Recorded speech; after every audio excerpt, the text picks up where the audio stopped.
Hello everyone. Back again with film recaps. In this video, I'm going to recap one of the horror slasher films from 2003, titled House of 1000 Corpses. Before we get to the storyline, I'd like to wish everyone a happy and great day. The movie opens on October 30th, 1977, where we see a tourist attraction called Captain Spaulding's Museum of Monsters and Madmen, which is also a gas station and a fried chicken joint. Inside the store, the owner, Spaulding, is dressed as a clown and talking with a friend. The friend soon takes the bathroom keys and goes to relieve himself, right when two masked robbers enter the store. They point their guns at Spaulding and aggressively begin demanding money. But the clown doesn't seem the least bit afraid, and he instead begins mocking and insulting the robbers. Next, one of the robbers drags the man out of the bathroom, but to his surprise, the man recognizes him and begins mocking him. Annoyed, both robbers remove their masks, only for Spaulding to burst out laughing at their faces. Suddenly, a masked figure appears and knocks down one of the thieves, while Spaulding shoots the other one fatally. When Spaulding notices one of them still clinging to life, he finishes him off as well. Hours later, we meet two men named Jerry and Bill, who are traveling through the same area. They notice they're running low on gas, but fortunately, they soon arrive at Captain Spaulding's gas station.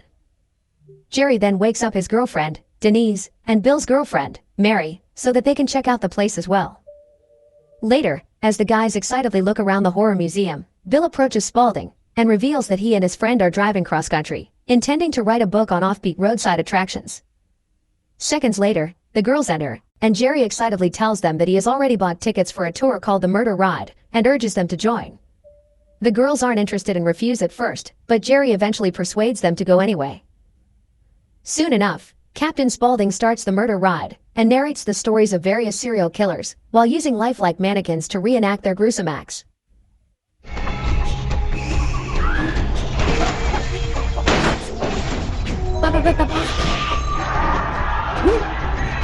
Oh shit. The most important story is about their local hero, S. Quentin Quayle, also known as Dr. Satan. He was a murderer, torturer, and surgeon who believed he could create a superhuman by experimenting on mental patients. The locals eventually discovered his deeds and decided to hang him from a tree not far from here. But he mysteriously disappeared the day after, and to this day, he has never been found. After the tour finally ends, Jerry is excited by how terrifying it was, but the others are clearly uncomfortable.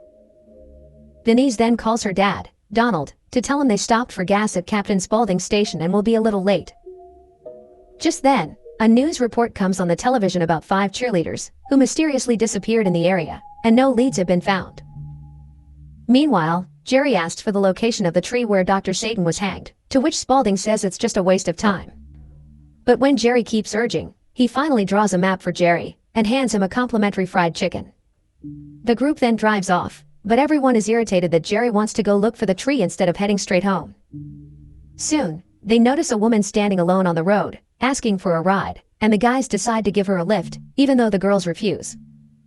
It turns out her name is Baby, and she's a local from the area. Jerry then asks her about Dr. Satan's tree, and she responds that it's right near her home, and even offers to take them there. But not long after, a mysterious figure lurking in the bushes fires at the tires, forcing their car to swerve violently. Bill asks Jerry to grab the spare, but the latter says he forgot to put it in the car, leaving everyone stranded. Panic sets in, but Baby says they can walk to her house, as her brother has a tow truck to retrieve the car. Bill thus decides to go with her, while the rest of the group stays in the car. The scene then cuts to a house, where we see that a man named Otis has tied up the missing cheerleaders, and is humiliating them. Elsewhere, Baby brings Bill to her house, and he shivers as he sees creepy dolls staring at him from the entrance. Baby then returns, saying her brother has already left to get the others, and invites him inside. Meanwhile, the rest of the group is waiting in the car when Mary hears strange noises. Before they can figure out what it is, a man suddenly appears in front of their car, startling them. They soon realize that it's the tow truck guy, but we realize that he is the same man who shot at their tires.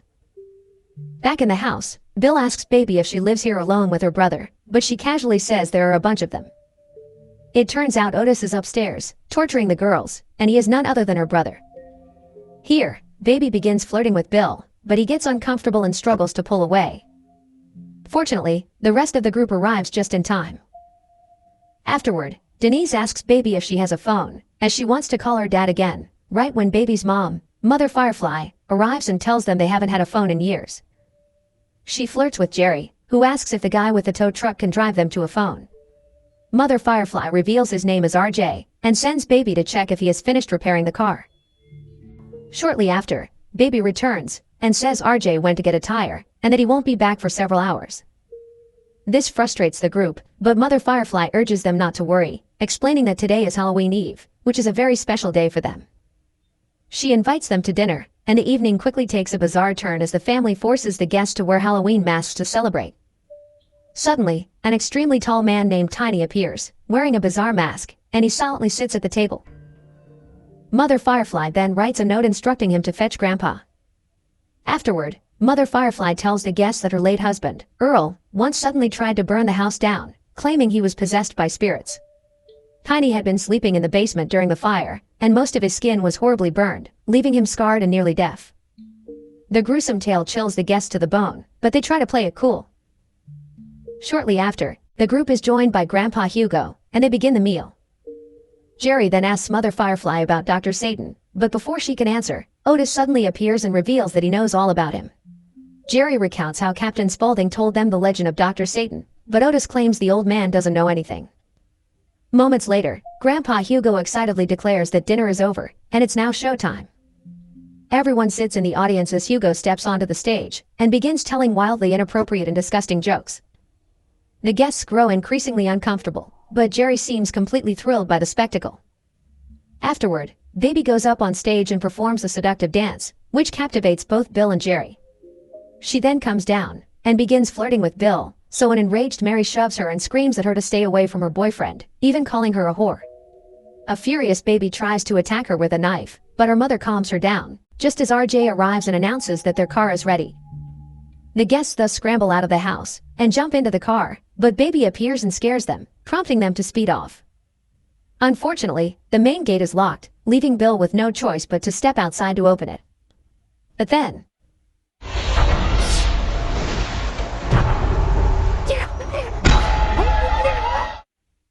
upon seeing this, Jerry jumps out to help Bill, but another scarecrow lunges at him and brutally beats him up. The terrified girls realize that the scarecrows are actually Otis and Tiny, and they frantically lock the door. But Tiny smashes a window and yanks Denise to drag her back into the house. Otis also begins to smash through the window, prompting poor Mary to scream in pure terror. The next day, on Halloween, RJ is seen disposing of the group's car, while Donald calls the sheriff to report that his daughter has gone missing. He reveals she was last at Captain Spaulding's gas station and was supposed to be home by 11 p.m., but never arrived. The sheriff promises to investigate, though he suggests that the heavy rain the night before may have caused trouble on the road. Elsewhere, Mary wakes up bound and gagged in a chair, and the terrified girl begins to scream in desperation. Otis soon enters the room and orders her to stop making noises because he's working. He says he will remove her gag, but warns her not to make loud sounds. She asks where Bill is, but Otis simply claims he was a perfect specimen to work with. We then see flashbacks of Otis and Baby torturing Bill, even cutting off his limbs while the poor guy was helplessly tied up. Meanwhile, a desperate Mary pleads to see her boyfriend, and she witnesses a horrifying sight of dead Bill, whose upper limbs have been replaced with the arms of corpses, and the lower limbs with the fin of a large fish. Mary refuses to believe this could be real, but Otis insists it is and begins forcibly kissing her. Later, two police officers, Weidel and Neisch, arrive at Spaulding's gas station, while investigating Denise's disappearance. They show Spaulding a photo of Denise, and he admits that she and her friends were there last night. He explains that he gave them a map to an old farm where Dr. Satan was hanged, and maybe they just got lost on the way. Weidel then orders him to draw the exact map to the tree so they can investigate, to which Spaulding complies. On the other hand, Denise wakes up in a room and finds herself tied to a bed, while her face is smeared with bizarre makeup. Tiny enters the room carrying cereal for her, but the terrified girl refuses the food, so Tiny begins eating it himself, while Denise pleads for him to let her go. Surprisingly, Tiny frees her from her restraints and allows her to go, which relieves the girl. But she doesn't get far before Otis catches her and locks her in a cage along with the cheerleaders. At the same time, the police are on their way to find the tree, but come across the destroyed and abandoned car of Denise's group. Elsewhere, Jerry also wakes up tied to a chair, and Baby arrives to check on him. He asks where his friends are, but she insists on playing a twisted guessing game. She asks him stupid questions, and when he fails to answer, she begins cutting his damn scalp. On the other hand, the police inspect the abandoned car and find the keys, which they use to open the trunk. But they recoil in horror when they discover the body of one of the cheerleaders inside, carved with the words "treat or trick." Shortly after, Donald arrives to join the police investigation, and the three of them decide to visit nearby farms to investigate. They soon arrive at the Firefly residence, where the other two look around the back for any clues, while Waddle goes to the front door. Noticing this, Mother Firefly quickly tells Otis that cops are outside. He calmly hands her a gun and tells her to go outside while he checks around the back.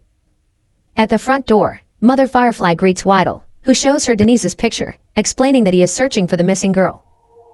Meanwhile, Nish and Donald are scanning the area, when faint noises from a nearby shed startle them. At the same time, Mother Firefly insists she hasn't seen the girl, but Waddle wants to come in since there are other pictures to see as well. Elsewhere, Nish and Donald finally break open the shed and are met with a nightmarish sight. A brutally tortured Mary is still alive and hanging from the ceiling, surrounded by the dead and mutilated bodies of the cheerleaders. Nish tries to inform his partner via radio, but Mother Firefly raises her gun and shoots Waddle dead. A stunned Donald tries to flee as memories of his daughter flood his mind, but Otis unalives him before he can get far. Up next, a terrified Nish immediately surrenders. But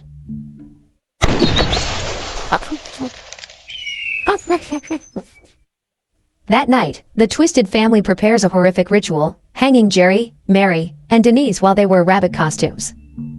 Moments later, Otis enters the room wearing Donald's skin and approaches Denise, causing her to scream in horror. Otis tells the three of them that they deserve punishment for meddling where they shouldn't. He then grabs Jerry and warns him that if he wants to meet Dr. Satan so badly, he will make it happen, because Dr. Satan is real. Next, the family takes them to a grave in the middle of nowhere, and Otis tries to force Jerry into a coffin. Mother Firefly kisses him goodbye, while Jerry pleads for their freedom, promising he won't tell anyone. But they chuck him inside the coffin anyway, during which Mary manages to break free and run, so Baby convinces Otis to let her handle it. Mary runs at full speed, until she reaches a cemetery filled with the memorials of the family's victims. The terrified girl now begins hearing Baby's voice echoing all around her, and while she's distracted, Baby suddenly jumps on her and brutally stabs her multiple times until she dies. Elsewhere, Denise and Jerry are placed in a coffin together and lowered into an underground, well-like cavern. Otis also lowers a lamp and a record player, from which words in an unknown language begin to play. Moments later, the coffin is suddenly opened and zombie-like figures leap out of the water and immediately try to attack them. An injured Jerry is overpowered by these creatures, while Denise somehow manages to fight them off and escape. Next, the terrified girl begins to move forward, and soon encounters several more freaks on the way, who viciously rip her bunny suit before leaving her alone. Denise then continues to walk through a series of underground tunnels filled with rotting bodies. She soon finds a door, and opens it, only to be horrified to see a place made entirely of bones. The door behind her suddenly slams shut, while a creature opens another door for her that leads to a room. Inside, Denise is paralyzed with horror when she sees deformed men in the room, feasting disgustingly. Even worse, her eyes fall on Jerry, who is being tortured by none other than Dr. Satan, who is revealed as a nightmarish demon cyborg. The creature is operating on Jerry's exposed brain, and the poor guy finally dies. Then, out of nowhere, a massive monster appears with an axe, and he turns out to be Mother Firefly's husband, Earl. Denise desperately tries to open the door, while Earl approaches and swings the axe at her, but she dodges it, causing him to break the door and allow her to escape. At the cemetery, the lunatic family chants a terrifying ritual as they burn Mary's body. Elsewhere, Denise continues running through the maze of tunnels, until she reaches a dead end, and Earl catches up to her. The poor girl now loses all hope, but when he attempts to strike her with the axe, she manages to dodge, causing the axe to break one of the structures. Everything collapses and falls on top of Earl. Denise manages to hide in a corner and save herself, while the huge monster seemingly dies. We move to the next morning. A shaken Denise manages to get back on her feet, and crawls toward the surface. She drags herself through the dirt, and walks in the middle of nowhere. Soon, a car approaches, and the driver turns out to be Spaulding, who gives her a ride. He is shocked to see her in such a state, and tells her that everyone has been looking for her. Denise weakly asks to be taken to a doctor, and Spaulding reassures her not to worry. An exhausted Denise then passes out, but in a final twist, we see that Otis had been lurking in the back seat. Later, Denise wakes up and is horrified to find herself strapped to Dr. Satan's operating table, realizing that all her desperate fights for survival were in vain.